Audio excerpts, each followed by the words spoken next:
Buenos días, continuando con el ciclo de conferencias, les agradecemos su participación en este 16º Simposio de Ingeniería Bioquímica denominado Eutrofia 2021.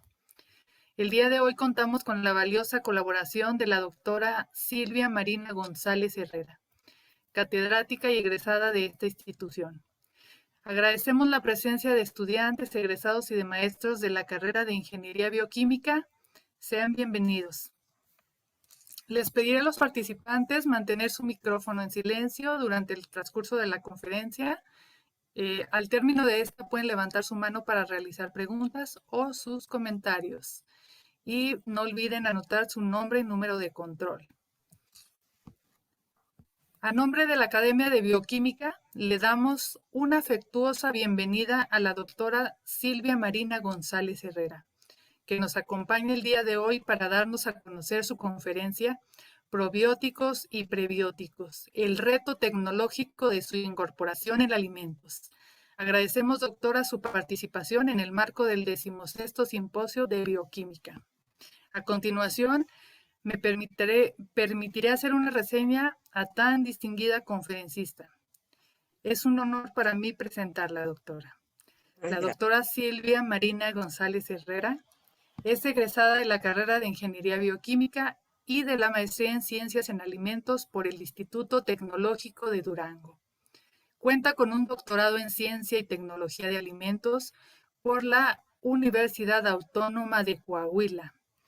En cuanto a la área de docencia, es catedrática en la Unidad de Posgrado, Investigación y Desarrollo Tecnológico y en la carrera de Ingeniería Bioquímica del Instituto Tecnológico de Durango. Durante su trayectoria laboral en este instituto se ha desempeñado como coordinadora de la licenciatura en Ingeniería Bioquímica, jefa de proyectos de investigación del Departamento de Ingenierías Química y Bioquímica, coordinadora de la maestría en Ciencias en Ingeniería Bioquímica y, actualmente, jefe del Laboratorio de Tecnología Post Cosecha en la UPIDET. Sus líneas de investigación son la modernización e innovación de procesos alimentarios y tecnologías ómicas. Y su línea de trabajo, incorporación de prebióticos en alimentos y su potencial prebiótico in vitro, evaluación sensorial de alimentos e ingredientes alimenticios. Entre sus proyectos de investigación recientes encontramos temas como la estabilidad de microcápsulas simbióticas durante el almacenamiento, SNAT prebióticos a base de camote, manzana, tipo lámina de fruta, suplementados con agavinas y su aceptabilidad sensorial para el consumo infantil. Potencial de agavinas como coencapsulante de probióticos por secado por aspersión. Potencial de desarrollo e innovación de botanas saludables a partir de frutas de la región de bajo valor comercial, entre otros. Cuenta con 9 publicaciones en colaboración con otros investigadores en revistas de talla internacional. Ha sido colaboradora en 3 capítulos de libros ya publicados. Ha dirigido diversas tesis a nivel licenciatura, maestría y doctorado. Es miembro del SNI, es profesor de perfil Prodeco y obtuvo el Premio Estatal de Ciencia y Tecnología e Innovación en el 2016. No puedo dejar de mencionar que fue mi maestra de microbiología general y admiro su forma de enseñanza, su conocimiento, su paciencia. En mi mente y en mi corazón es una de las mejores maestras que he tenido durante todo mi desarrollo educativo y agradezco a Dios el espacio para poder expresarlo. Gracias por compartir sus conocimientos con nosotros los estudiantes. Sin más preámbulo, le damos la palabra a la doctora Silvia Marina González Herrera y le agradecemos afectuosamente haya tenido a bien participar en este espacio. Adelante, doctora Silvia Marina. Bueno, pues en primer lugar, pues muchas gracias por esa presentación. Ya me emocionaste, ya me emocionaste, Lili. No, pues agradezco, es un honor para mí, al contrario, poder participar y agradecer que me hayan invitado a participar en este ciclo de conferencias pues que forma parte de los eventos que tradicionalmente siempre ha llevado a cabo la licenciatura en Ingeniería Bioquímica. La academia, estudiantes, siempre se organizan, siempre nos organizamos cuando podemos, ¿verdad?, para participar. Entonces es realmente un honor para mí poder compartir parte de lo que constituye en este momento mi trabajo. Bien, ¿puedo compartir ya la pantalla? Adelante, doctora, puede compartir.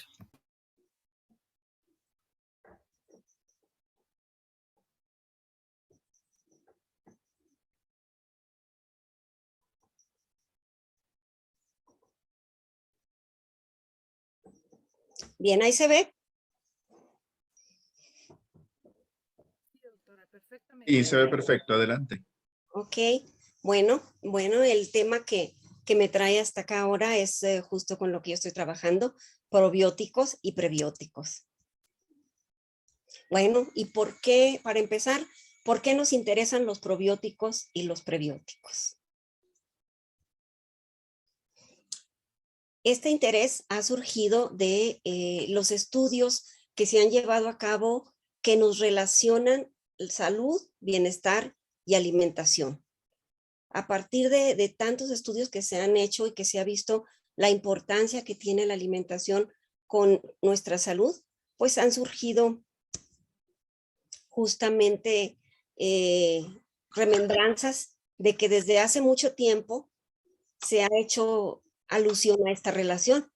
Por ejemplo, Hipócrates, allá, fíjense, por el año 460, 377 antes de Cristo, diferentes enfermedades dependen de la nutrición, afirmó él.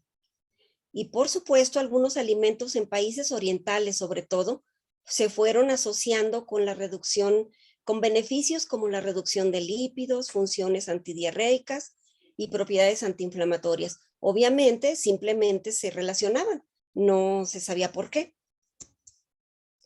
Alimentos de circulación en esos países, ahora ya los conocemos un poco más por acá, pero no son tan acostumbrados como el tempe y el kombucha.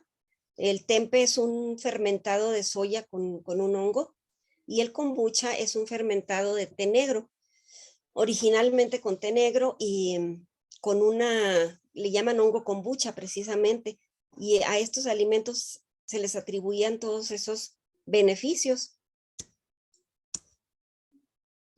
Y entonces hacen su aparición lo que llamamos los alimentos funcionales, que hacia el año 1984 surge por primera vez el término alimentos funcionales bajo esta definición: alimentos procesados que contienen ingredientes que influencian de manera benéfica funciones específicas del cuerpo, además de ser nutritivos. Es lo que surgió. Ya recientemente, hacia el 2015, todas estas definiciones pues constantemente están siendo sujetas a revisiones. Entonces hay que estar constantemente informados porque a veces se tardan, pero luego surgen nuevos conocimientos que permiten modificarlas. Esta es la última que tenemos por ahí. Llamando a los alimentos naturales o procesados que contienen componentes biológicamente activos, conocidos o desconocidos, que en cantidades definidas, eficaces y no tóxicas, proporcionan un beneficio para la salud clínicamente probado y documentado para la prevención y el manejo de tratamiento de enfermedades crónicas. Y justamente dentro de estos alimentos funcionales hay diferentes clasificaciones. Esta es una de tantas. Todas van más o menos alrededor de lo mismo y lo dividen en alimentos fortificados, aquellos que aparte de los nutrientes tienen, de los que ya tienen unos adicionales. Los enriquecidos, alimentos a los que se le adicionan nutrientes o componentes nuevos. Productos alterados o modificados, en el cual un componente ha sido eliminado, reducido o reemplazado. Y productos potenciados, alimento en el cual un componente ha sido mejorado a través de condiciones de desarrollo. Y señalé en especial de enriquecidos, ahí con un color verde, debido a que en esta categoría es en la que trabajo y precisamente los probióticos y los prebióticos son ingredientes muy utilizados para funcionalizar alimentos, es decir, para transformarlos en alimentos funcionales. y empezaremos con los probióticos. Como comentaba en mi reseña, pues vamos a darle un recorrido rápidamente, brevemente, de cómo ha evolucionado este concepto. Hacia el año 76 a.C., Plinio recomendaba el consumo de productos lácteos fermentados para tratar algunos malestares digestivos. Obviamente, en todo este tiempo no se hacía alusión a la causa, o sea, por qué aliviaban esos malestares. Hacia 1906, Henry Tissier asoció la presencia de un mayor número de bifidobacterias en las heces de niños sanos en comparación con heces de niños enfermos. Entonces dijeron, bueno, aquí está pasando algo relacionado con bifidobacterias.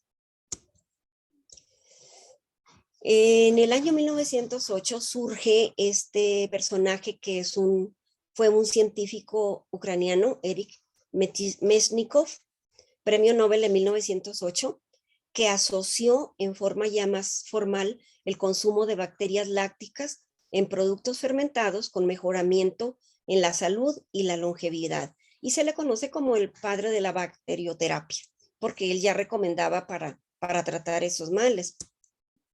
Y él afirmó esto: la dependencia de los microbios intestinales en los alimentos hace posible adoptar medidas para modificar la flora en nuestros cuerpos y reemplazar los microbios dañinos por microbios útiles. Por supuesto que el lenguaje que se expresaba en ese tiempo, pues no se decía microbios, se decía flora y se generalizaba como microbios, ¿verdad? A todos.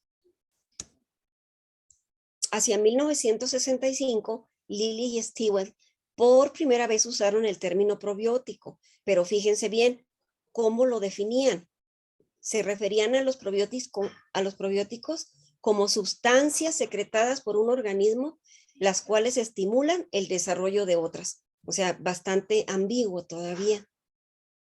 En 1974, Parker acuñó esta definición: organismos y sustancias las cuales contribuyen al balance intestinal.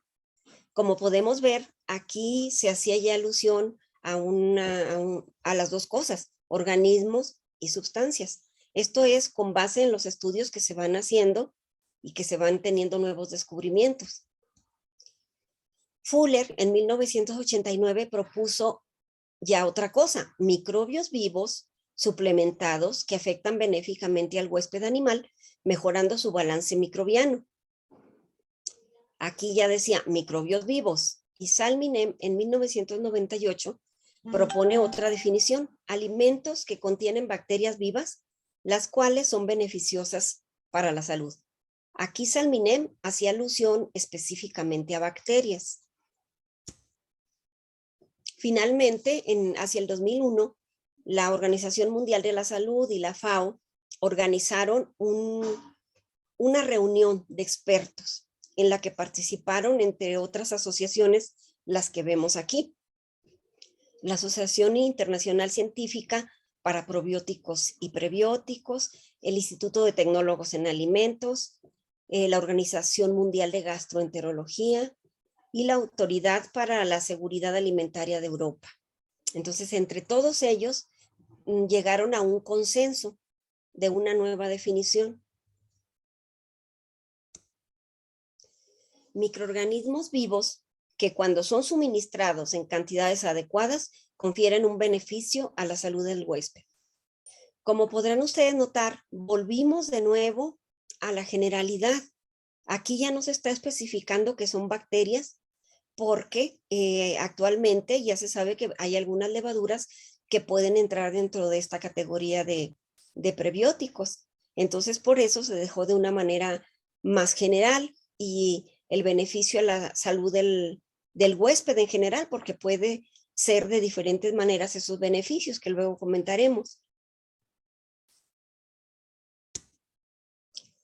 Para ser un probiótico, para nosotros decir que un microorganismo es probiótico, pues hay una serie de requisitos.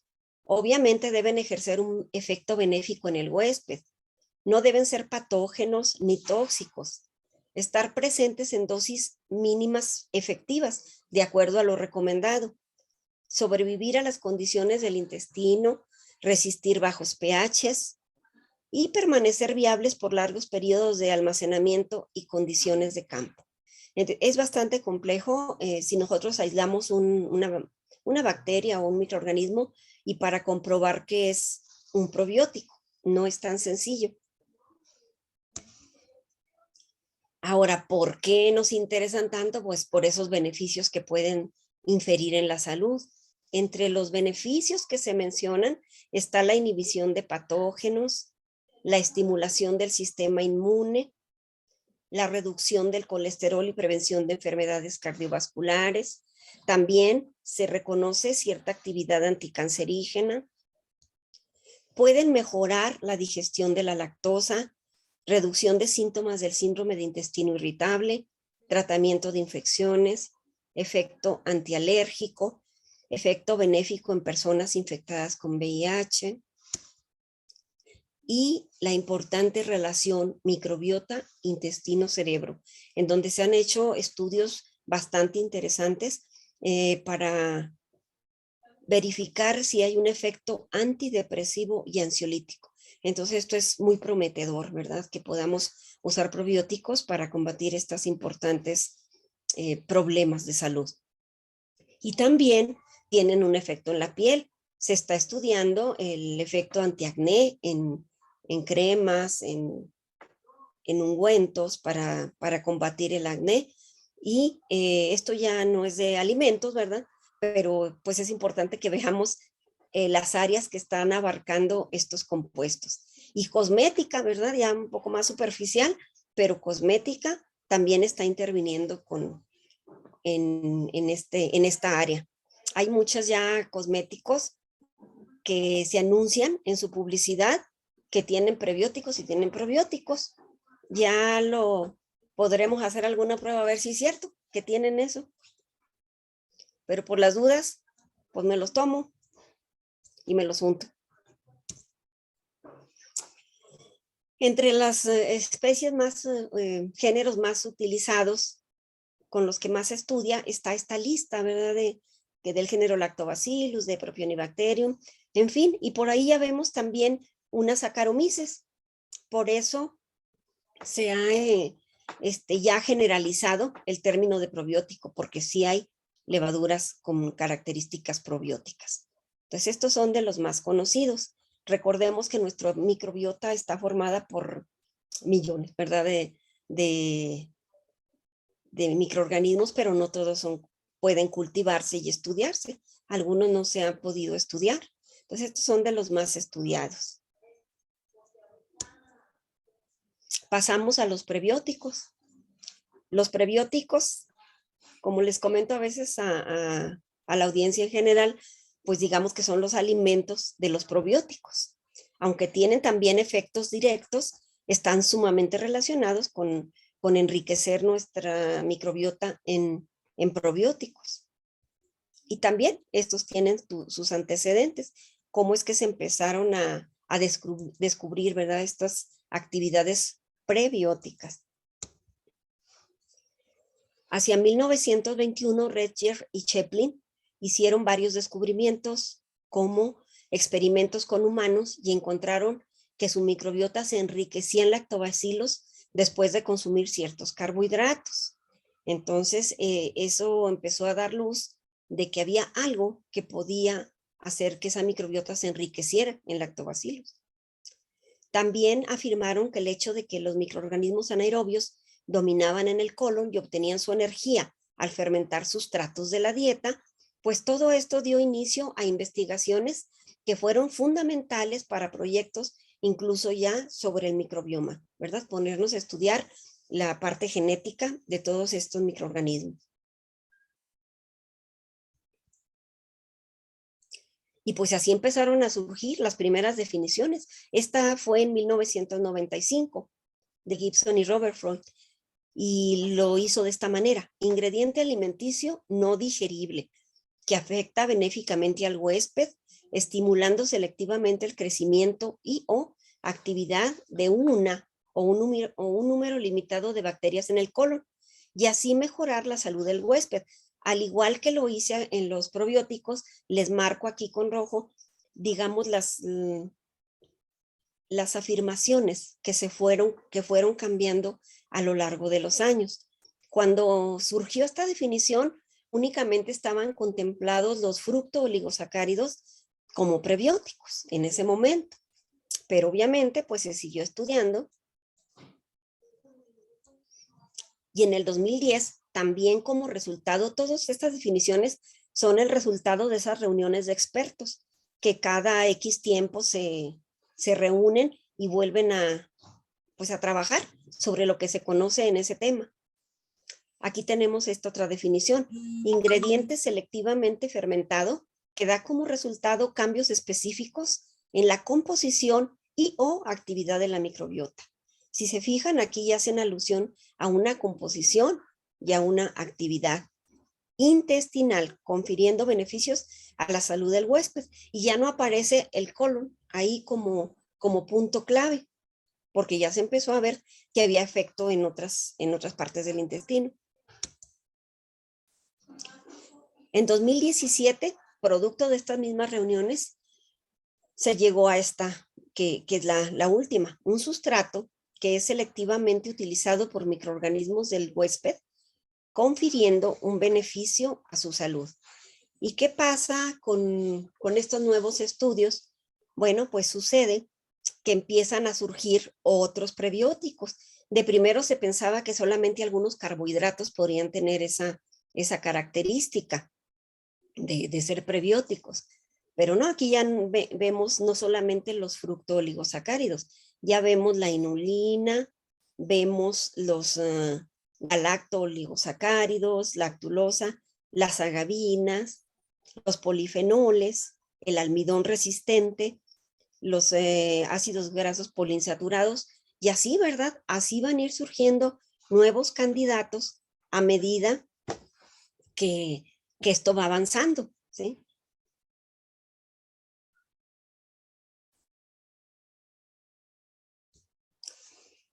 ¿Qué características deben tener estos prebióticos o una sustancia para nosotros decir que son prebióticos? Bueno, estos son resistentes a la acción de ácidos en el estómago, a las sales biliares y otras enzimas hidrolizantes en el intestino.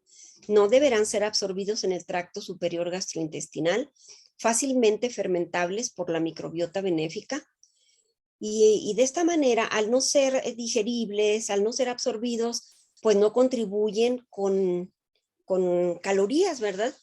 Esa es la ventaja que tienen los prebióticos. Llegan en calidad de alimento para las bacterias probióticas o para los microorganismos probióticos, pero no influyen en proporcionarnos calorías.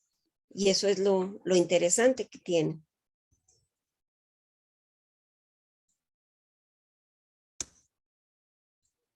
Bueno, ¿y de dónde sacamos los prebióticos? ¿Cuáles son las fuentes de prebióticos que hasta ahora se conocen? Bueno, en primer lugar tenemos la inulina. La inulina es el prebiótico de los más estudiados y que más se comercializa. Fue el primero en comercializarse a nivel y producirse a nivel industrial.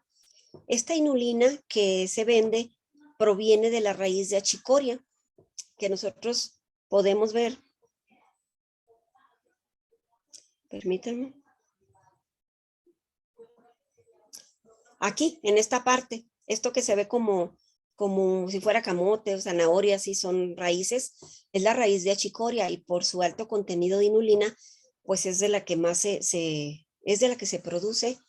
Hay una mayor producción a nivel industrial, pero la inulina la podemos encontrar también en los espárragos en forma natural. Si consumimos espárragos, cebolla, ajo, alcachofa y dalia. En una ocasión que tuvimos la oportunidad de hacer en práctica, pues comparamos los espárragos, la cebolla y el ajo, a ver cuál tenía un mayor contenido, y resultó que el ajo era el que tenía un mayor contenido de inulina. Enseguida los espárragos, la cebolla y luego los espárragos. Al menos los que analizamos, ¿verdad?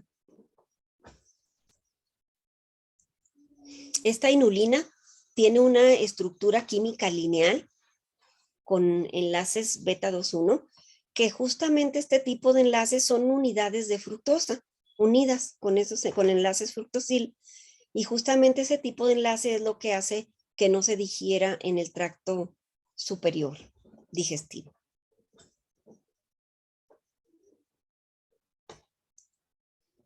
Y por supuesto tenemos las agavinas con las que trabajamos mucho por ahí en el posgrado, que las agavinas son carbohidratos de reserva de los agaves.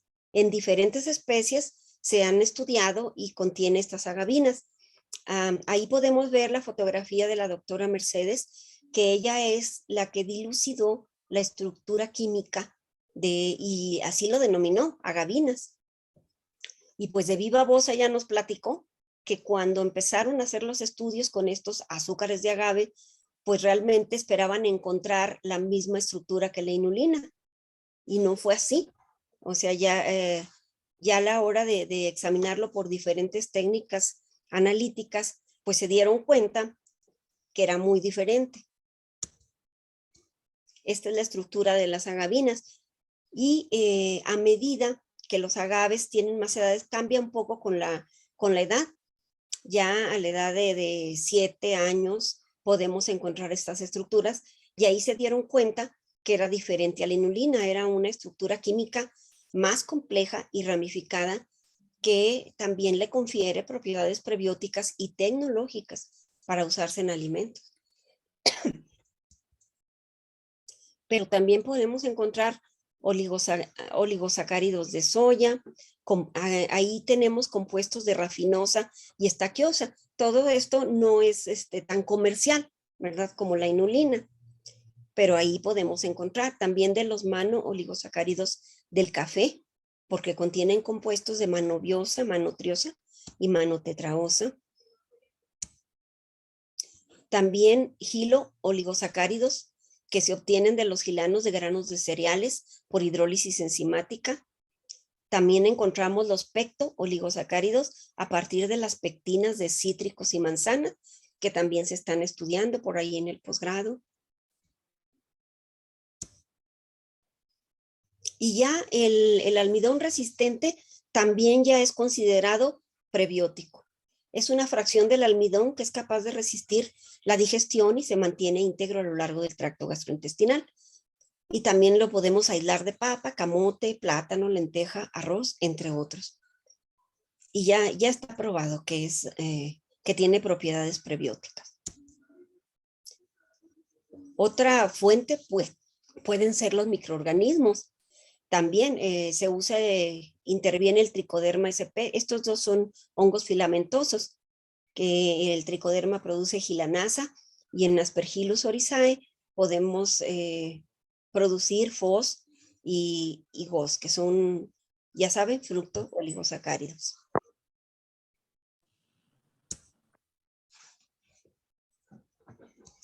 Hay otro interés también en las microalgas, en las algas, por los tipos de carbohidratos que pueden tener. Son oligosacáridos que pueden funcionar como prebióticos. Estas son las algas en las que se ha podido detectar que existen algunos carbohidratos que pueden funcionar como prebióticos. Chlorella vulgaris, Stigioclonium nanum y Arthrospira platensis. En la actualidad se está estudiando por ahí en el posgrado, estamos trabajando con Chlorella vulgaris y Stigioclonium nanum para ver si realmente se pueden aislar hidrolizar esos polisacáridos que tienen y ver si tienen una actividad prebiótica con las cepas probióticas que tenemos por ahí. Galacto-oligosacáridos que se pueden encontrar en leche de vaca y leche materna. Y de entre las últimas novedades emergentes, pues este artículo fue publicado en el 2020, en donde podemos ver que ya se está haciendo el intento de tener prebióticos sintetizados. A este se le conoce como butifructo oligosacárido, que es, unieron moléculas de fructooligosacáridos con butirato. con moléculas de butirato. Ya se hizo esta prueba. De acuerdo a este artículo, pues ellos reportaron que no había ningún efecto tóxico y lo probaron con Lactobacillus y con Bifidobacterium y encontraron que sí podían fermentarlo. Entonces esto pues va creciendo, ¿verdad? Hasta ahorita es el único que he visto de prebiótico sintetizado. Probablemente van a surgir más.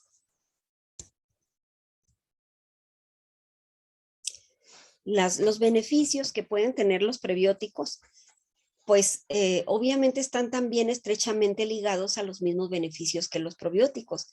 Algunos son directos de los prebióticos y otros son porque las bacterias los consumen y producen determinados compuestos. Entonces tienen un efecto en la reducción de bacterias patógenas, en la saciedad, porque se ha comprobado que disminuyen el hambre, ¿verdad? Con esa sensación de saciedad, regulación de la microbiota, incremento en la absorción de minerales, evitan el estreñimiento, también tienen un papel en la reducción de lípidos, reducción de riesgo de cáncer, efectos benéficos en el cerebro, en la salud oral, en la piel, puede ser ya aplicados también directamente, tanto probióticos como prebióticos se están estudiando en ese sentido.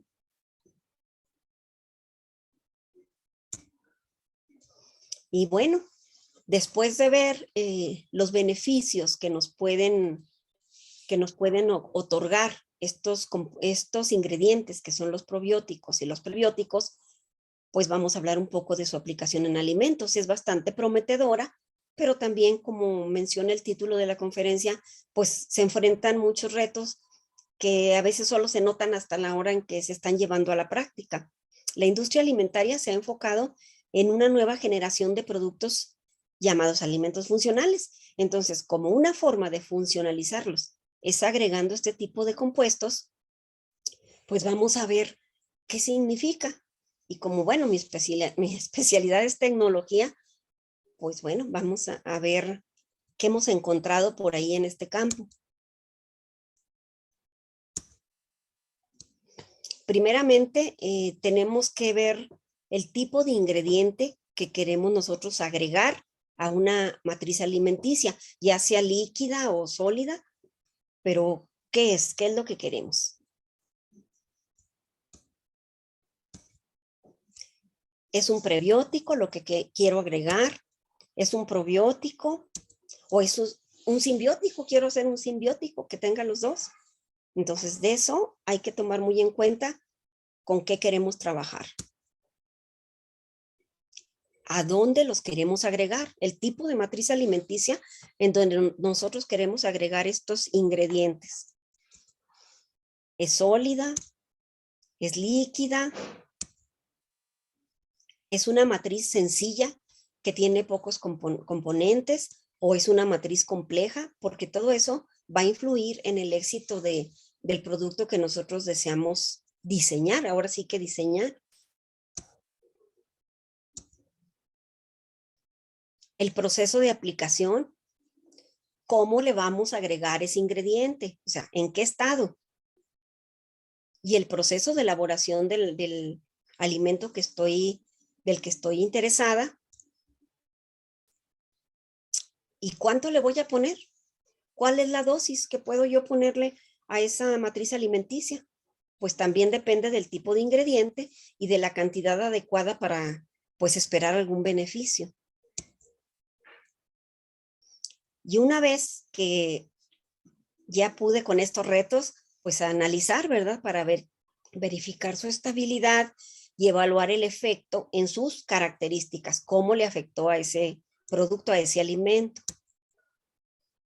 Y necesariamente, pues una aceptabilidad sensorial, ¿verdad? Podemos lograr un producto muy bueno con altas cantidades del ingrediente, pero resulta que ya se afectó el sabor y así nadie lo va a querer.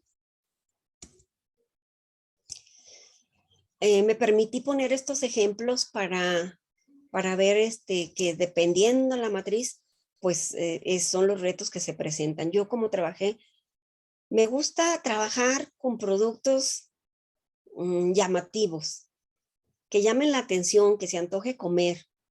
Entonces, pues este fue uno de los primeros con los que trabajamos por ahí, que es la lámina de manzana, que es una laminita de pulpa de fruta de consistencia, así se define, consistencia suave y elástica, de sabor dulce y gusto particular, y color que depende de la materia prima que vamos a emplear. Aquí podemos ver, aquí en estas, ya una vez que es un producto deshidratado, una vez que las retiramos de la charola, esta es de manzana Red Delicious, esta que vemos aquí, y esta es de manzana Golden, por eso se ve clarita. Y aquí ya está hecha rollito. Como dijimos ahorita, los pasos que seguimos, ¿qué quería ponerle a esta lámina? Pues prebiótico. Y justamente fue agavinas. Quiero comentarles que al menos en el tiempo en que investigué, las agavinas costaban 3 veces menos que la inulina. Entonces comprenderán que pues por eso me agradó trabajar con él. La inulina es bastante cara, es más costosa pues que las agavinas. ¿Cómo le agregamos este ingrediente? Este ingrediente se vende en polvo, pero ¿cómo se lo vamos a agregar? ¿En polvo? ¿Cómo se lo íbamos a agregar? ¿En polvo o en solución?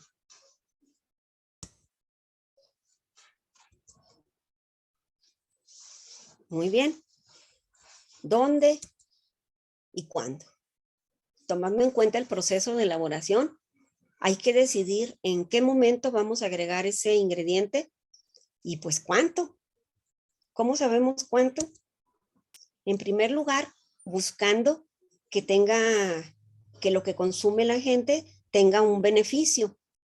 A lo mejor lo ideal sería decir, pues vamos a ponerle bastante para que con poquito la gente tenga su prebiótico, pero no es así, porque a la hora de exceder determinada cantidad, el producto ya no es lo que nosotros deseábamos que fuera. Se altera su consistencia, como decíamos, tenemos que ver todos esos efectos. Entonces, que sea una cantidad adecuada para un beneficio, pero también para tener un producto como nosotros lo queremos. Una vez que se fabrica el producto, pues hay que hacerle sus análisis, ¿verdad? Instrumentales, químicos, microbiológicos, sensoriales, para ver cómo quedó. Pues en este caso se prestaba para utilizar esta técnica analítica y ver cualitativamente qué había pasado con el ingrediente. ¿No le afectó el procesamiento o sí le afectó? Afortunadamente pudimos ver, esta es la gavina comercial que se usó y aquí la podemos ver reflejada en la lámina, esta donde está la A. Lo que sucede es que también aquí estamos comparando otros prebióticos como la inulina y la oligofructosa. Pero claro que el que nos interesaba era que estuviera la gavina porque está más barata. Analizamos su dureza de manera instrumental a nivel de microscopía de barrido para ver cómo se afectaba a ese nivel la estructura de la lámina y ver cómo se reflejaba en sus características. Y pues claro, su evaluación sensorial, ¿verdad? De alimentos, su evaluación sensorial para ver qué tan aceptable era, que tuviera un grado adecuado de aceptabilidad. Afortunadamente sí, fue muy aceptable y a los niños les gustaba mucho. Bueno, ¿y qué pasa si yo quiero hacer un alimento? Como les digo, a mí me gusta trabajar con snack. Ahora un snack simbiótico, pero de origen vegetal. Simbiótico se refiere a productos con una combinación de probióticos y prebióticos, selectivamente utilizados por microorganismos que afectan de manera benéfica al huésped. Esos son los alimentos simbióticos, por si escuchan el término por ahí.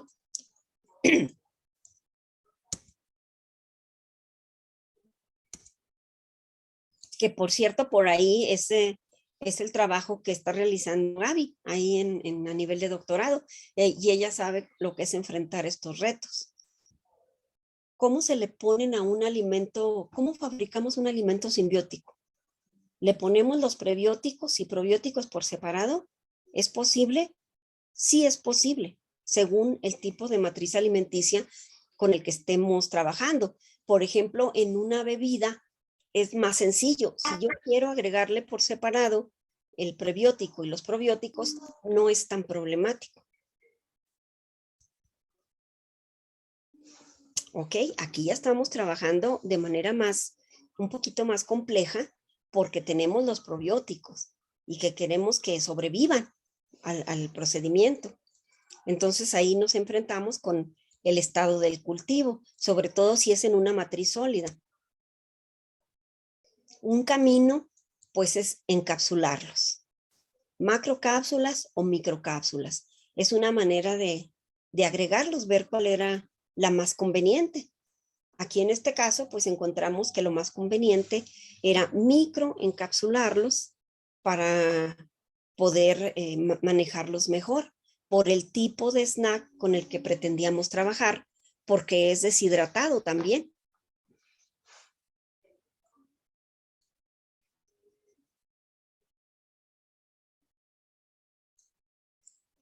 Entonces, o encapsulados o bacterias libres.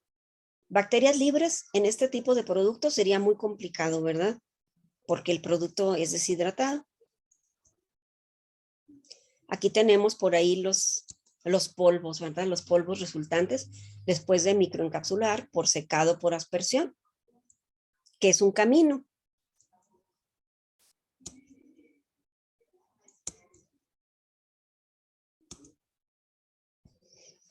Y ahí vamos de nuevo, ¿verdad? ¿Dónde y cuánto? ¿En qué parte del proceso?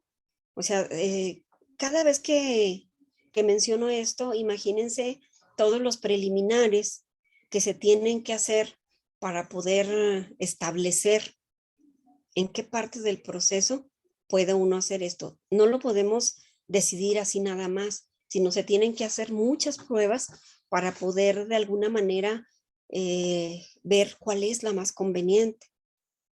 Entonces, una vez que definimos que aquí en la molienda se podían mezclar bien, pues se pasa a hacer varias pruebas. ¿Cuánto debe tener ese producto en probióticos para que se le considere adecuado? Los productos con probióticos o simbióticos se les considera adecuados si al final tienen una concentración de 10 a la 6 a 10 a la 7 unidades formadoras de colonia por gramo a la hora que nosotros hacemos nuestros análisis. Entonces ya se considera que es un producto adecuado y que puede otorgarnos cierto beneficio. Obviamente estos beneficios, ya para decir completamente que es un producto simbiótico, o sea, es un producto con un potencial, ¿verdad? También se le tiene que hacer a cualquier producto que hagamos todos sus análisis instrumentales, químicos, microbiológicos y sensoriales, a todos. Ya para nosotros afirmar que es un snack funcional, pues ya tendríamos que pasar a la siguiente etapa, que es con animalitos y posteriormente con humanos. En el caso de las láminas, sí, ya se alcanzó a hacer con animalitos y estábamos probando con niños cuando ya se vino la pandemia y pues ya no se pudo. Y ahí nos quedamos con nuestras laminitas hechas.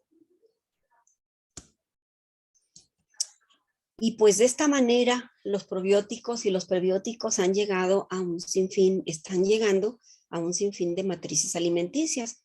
Aquí podemos ver una larga lista en las que ya se agregan bebidas, productos de panadería, untables, salsas, alimentos de bebé. Bueno, y también para mascotas, también ya se hace en alimentos para mascota. Y pues la puerta está abierta. Ahí está abierta para al que le agrade esta área y seguir trabajando con ellos, Pues ahí está la puerta abierta para trabajar con estos retos. Y con esta parte concluyo mi exposición. Muchas gracias por su atención. Si hay alguna duda, pregunta, pues con gusto. Gracias, maestra. Entonces continuamos con la etapa de preguntas y respuestas. Si tienen alguna duda, por favor levanten su mano ¿Dejo de para poder. compartir, Lili? ¿Dejo de compartir o la pantalla? Como usted decida, está bien. Bueno, Gracias. La dejamos, doctora, en caso de que alguien de los que hagan alguna pregunta quiero ver necesitara algo. una de sus diapositivas. Ok, sí está bien. Muy bien. Entonces le vamos a dar la palabra a Galilea García. Adelante. Gracias, buenos días. Mi Buenos días. pregunta es si, bueno, supongo que para los adultos y para los niños hay como diferentes, bueno, se tiene que tener como una diferente formulación respecto a los probióticos o prebióticos y cómo es que pues en estas matrices alimenticias pues van dirigidas para todos, para adultos y niños. No hay ningún problema en que, por ejemplo, un niño la consuma y tenga más contenido que pues le vaya a afectar en cuestión de que pueda tener problemas intestinales por la cantidad de probióticos que sea mucha. No, justamente por eso nos ajustamos a lo recomendado. Entonces, por ejemplo, en el caso de las láminas, está calculado que con, me parece 15 gramos, o sea, era una laminita la que tenían que consumir. Y esa cantidad de que puse yo por ahí, entre 2 y 6 gramos, es una cantidad que se considera segura, porque hay pruebas que en donde han hecho, en el caso de prebióticos, hasta con 10 gramos para hacer la prueba, pero la sensibilidad, como usted dice, es diferente incluso en adultos o niños. Entre los mismos niños o entre los mismos adultos puede ser que haya cierta sensibilidad y lo que les pudiera causar que se les suelte el estómago o algo, pero esas cantidades están consideradas dentro de lo que es seguro. Por eso nos ajustamos a esas cantidades recomendadas. Hay gente que sí puede darse el lujo y puede consumir es más, hasta 10 gramos por ejemplo, de prebióticos, así en diluido nada más. Pero esa cantidad que mencionamos son las recomendadas para que sea seguro. Okay. Y su toxicología está estudiada de las agavinas.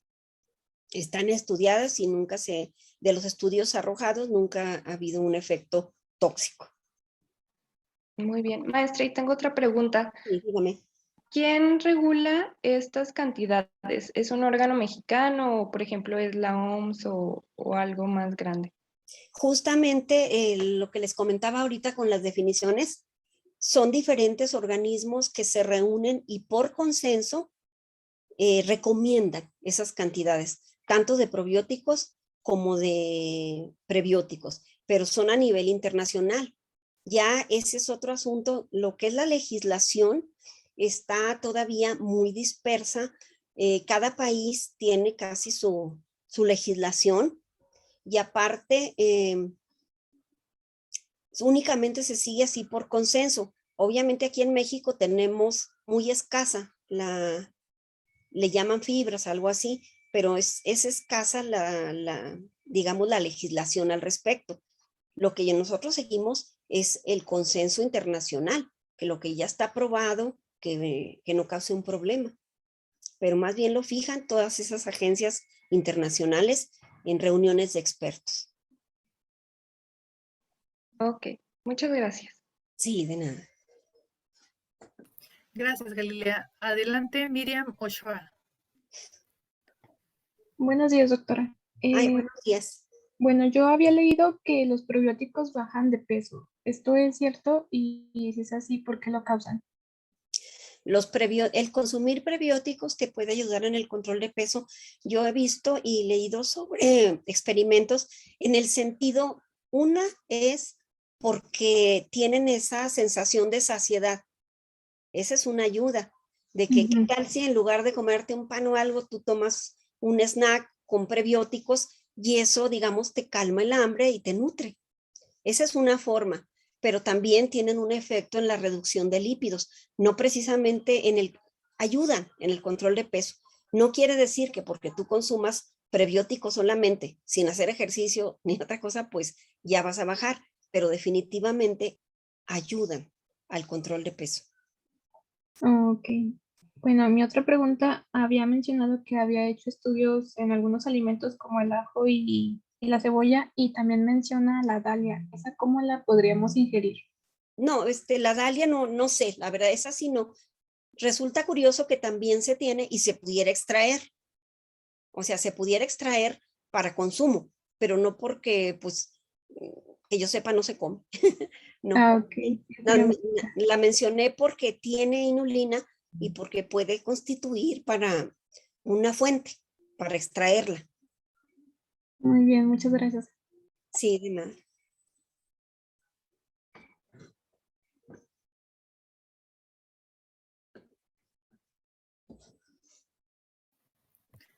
Adelante, Andrea, le damos la palabra. Buenos días, gracias. Buenos días. Quería preguntar acerca si en los alimentos caninos, pues llevan probióticos y qué beneficios tiene la mascota al consumirlo. Para los animalitos, o sea, se les adjudica las mismas, que para los humanos.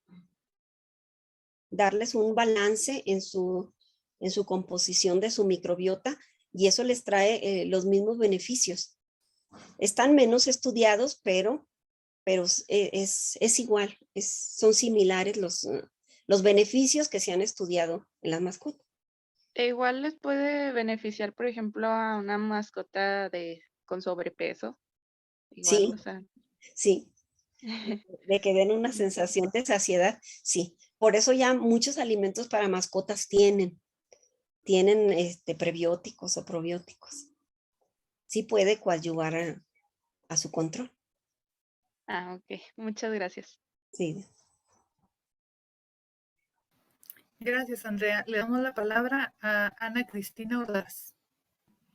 Buenos días, doctora. Buenos días.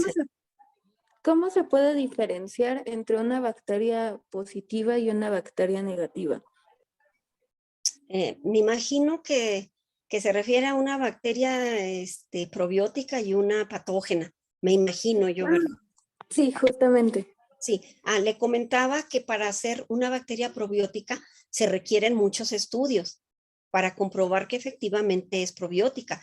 Recordemos que por ahí dentro de la presentación veíamos algunos requisitos que eran justamente no ser patógena,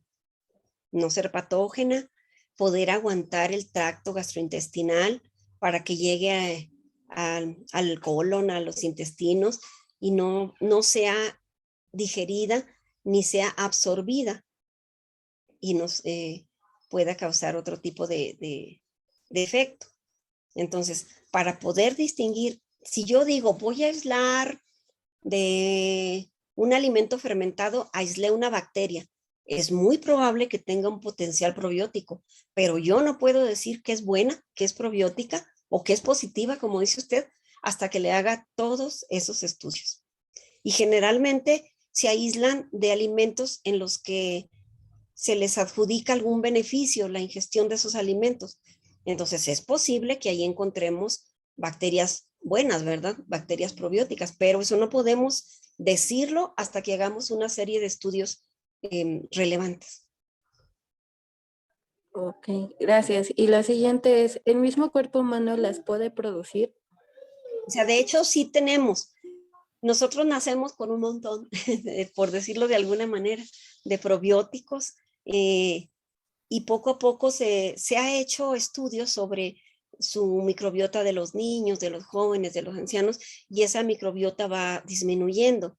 Y a veces disminuye por efecto de medicamentos, por el tipo de alimentación, entonces puede disminuir, entonces es diferente. ¿Sí? Sí, muchísimas gracias, doctora. Sí, de nada. Gracias, Ana. Continuamos con Paola Fernanda Montes. Muchas gracias. Buenos días, doctora. Buenos días. Mi pregunta sería, ¿cómo es posible el saber qué prebiótico o probiótico utilizar para realizar algún producto? Si es que depende de uno como investigador o si cada probiótico tiene diferentes características. O sea, sus características que tienen en común son esos que mencioné. Ujú.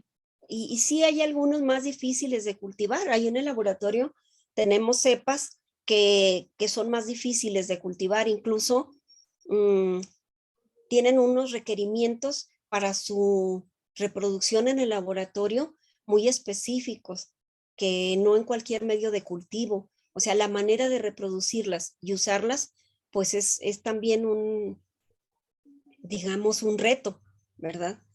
Porque obviamente yo quiero propagar esa bacteria de una manera más sencilla y que se reproduzca más rápidamente y en mayor cantidad. Sí tenemos otras que se tardan mucho, que nos causan más trabajo, que el medio de cultivo en el que se reproducen tiene más requerimientos, es más caro, más difícil de conseguir. Entonces, con esa base, pues nosotros seleccionamos las que, digamos, por así decirlo, más fáciles de propagar y que no salga tan caro, ¿verdad? El medio de cultivo. Muy bien. Muchas gracias, doctora. Sí, de nada. Gracias, Paola. Le damos la palabra a Lisbeth Rangel. Buenos días. Buenos Mi días. pregunta es sobre al cuánto tiempo se pueden empezar a notar los efectos positivos, bueno, las ventajas de consumir probióticos. O sea, ¿sería después de su ingesta inmediatamente o tendríamos que esperar como que algunas semanas en lo que se regula? No sé. Bueno, hay investigaciones al respecto. No hay una uniformidad, pero varios autores nos comentan que para que se obtenga, para ver un beneficio, ellos se estiman una cantidad de 8 semanas. Serían que 2 meses, ¿verdad? Más o menos. Ok, muy bien. Para notar un beneficio, que claro, como podemos imaginarnos, todos los organismos son diferentes. A lo mejor hay unas personas que ya de por sí su microbiota no es pobre, no es escasa, a lo mejor lo van a notar más pronto, pero ese es el tiempo que se maneja por ahí. Muy bien, gracias. Gracias, Lisbeth. Adelante, Arelis Fragoso.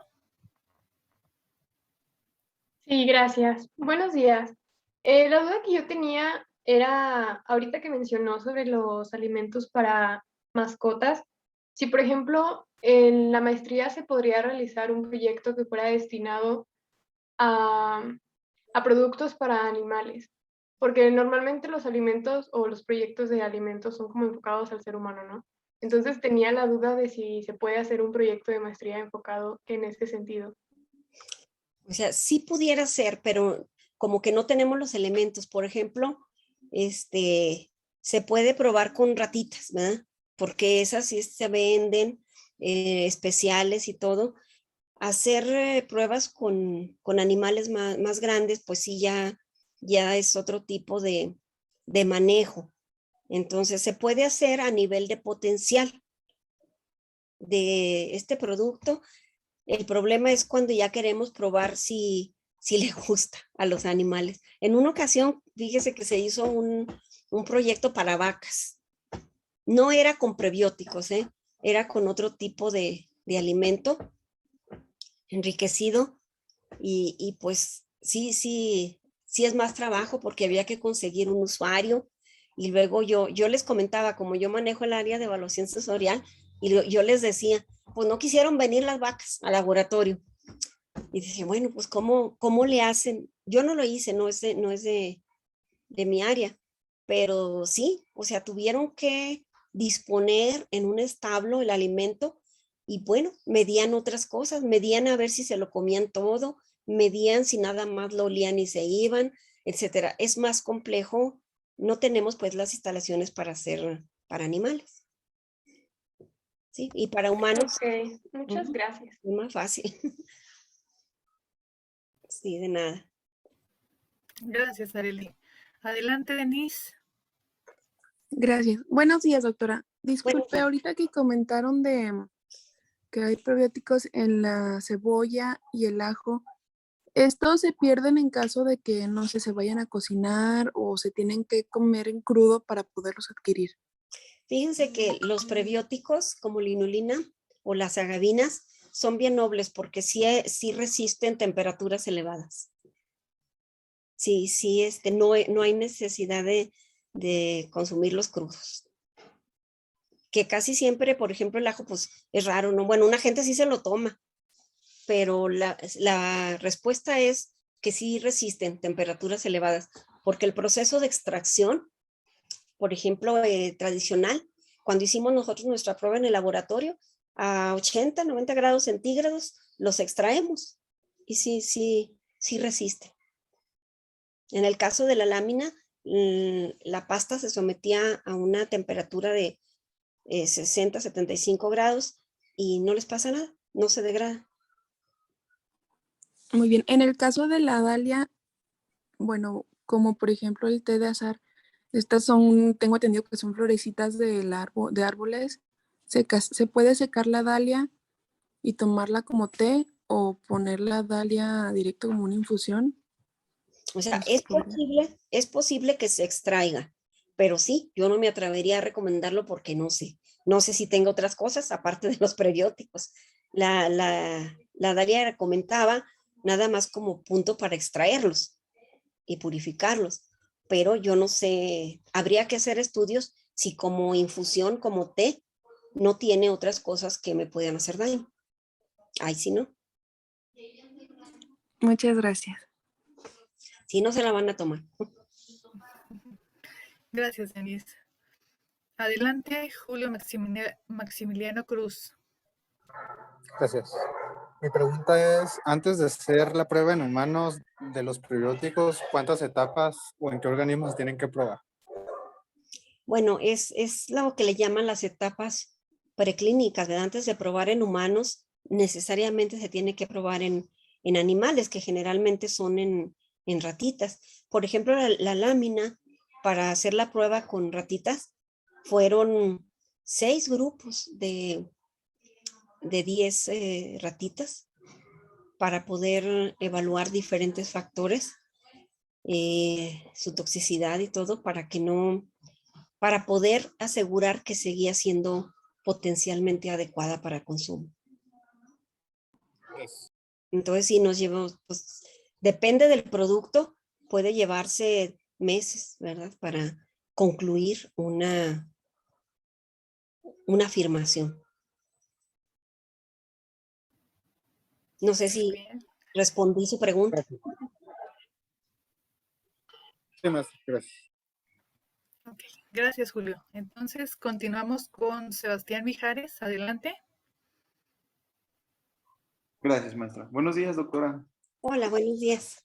Para preguntarle, ¿cuáles probióticos podría recomendar para después de haber estado enfermo con tratamientos de antibióticos? Bueno, son diferentes. Yo no puedo recomendarle alguno porque comercialmente, no sé, ya ve que hay diferentes marcas, pero bueno, eso solamente ya el médico le puede recomendar. Generalmente son de las mismas especies.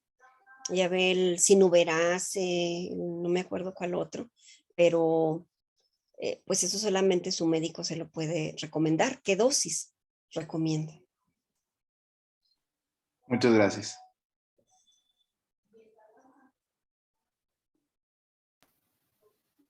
Muy bien, al parecer tenemos otra pregunta. Adelante, Teresa Guadalupe. Buenos días, doctora. Buenos días. Yo tengo una pregunta. Quisiera saber cuál es su opinión de los productos estos que comercializan mucho, que tienen probióticos o prebióticos como el Yakult. Sí. Bueno, yo creo que el Yakult, no recuerdo exactamente, pero pues sí tienen cierto efecto. Lo que no me acuerdo si traen por ahí reportado cuánto trae, porque a veces es el gran problema con los productos comercializados, que no dicen, bueno, cuánto me debo de tomar de esto para poder tener algún beneficio. La verdad, no recuerdo yo ahorita si traiga por ahí el Yakult, la cantidad de microorganismos que trae. No sé si alguien de los que acostumbran se haya fijado por ahí en la etiqueta, si dice, porque dependiendo de eso, pues es lo que debo de consumir. Depende qué concentración tiene ese producto. Se supone que la dosis es el botecito, ¿verdad? Que venden. ¿Sí lo ha consumido usted? Ah, sí. Es que ya ve que también tiene un alto contenido en azúcar. Entonces, Eso es lo malo. ajá, quería saber si Sí, o sea, contrarresta o los beneficios que da, pues, no le no son afecta, tantos. no le afecta al probiótico, no le afecta a la cantidad de probióticos, pero sí la cantidad que ingiere usted de azúcar, sí, pues eso le puede afectar, pero a usted, ¿verdad? No al probiótico. Ah, ok, sí, sí. Muy bien, gracias. Doctora, perdón por interrumpir, pero tengo entendido que es 1 por 10 a la 8 unidades formadoras de colonias ¿El en Yakult? mililitro. Sí, Alonso, yo tengo aquí ahorita un envase de Yakult y eso dice Silvia, 10 a la 8 O sea, unidades formadoras de calorías. así es, tiene la cantidad adecuada para esperar un beneficio. Lo que decía ella, que si el contenido de azúcar le afectaría, no, al probiótico no. Sí, a mí sí, pero al probiótico no le pasa nada. Tiene la cantidad adecuada para producir un beneficio.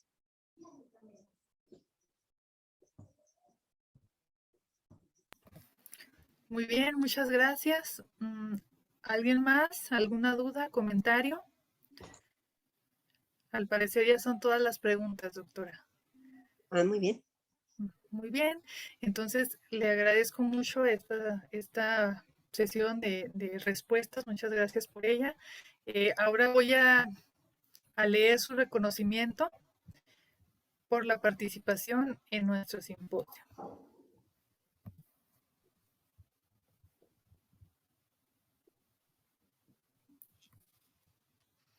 El Tecnológico Nacional de México, a través del Instituto Tecnológico de Durango, otorga el reconocimiento a la doctora Silvia Marina González Herrera por su destacada participación como ponente en la conferencia Probióticos y Prebióticos, el reto tecnológico de su incorporación en alimentos, en el 16º Simposium de Ingeniería Bioquímica Eutrofia 2021.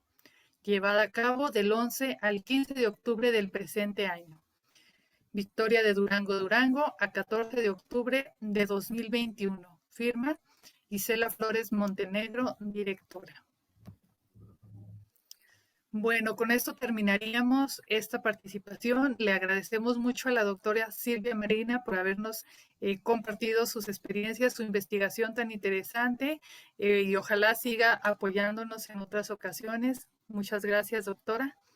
No, pues al contrario, muchas gracias. Yo con mucho gusto y les digo muy honrada de que me tomen en cuenta para compartir, que lo consideren interesante. Entonces, muchas gracias y en lo que yo pueda, pues lo saben los alumnos, estamos a sus órdenes y en lo que yo pueda apoyarles, pues con muchísimo gusto. Es lo menos que puedo hacer por mi escuela, por mi carrera, y decirles, ¿verdad? Todos que están en una de las mejores carreras que hay, que les abre las puertas a muchísimas áreas y que los felicito por haber escogido Ingeniería Bioquímica. Gracias. Muchas gracias. Bueno, gracias a los participantes. Que tengan un excelente día. Hasta luego.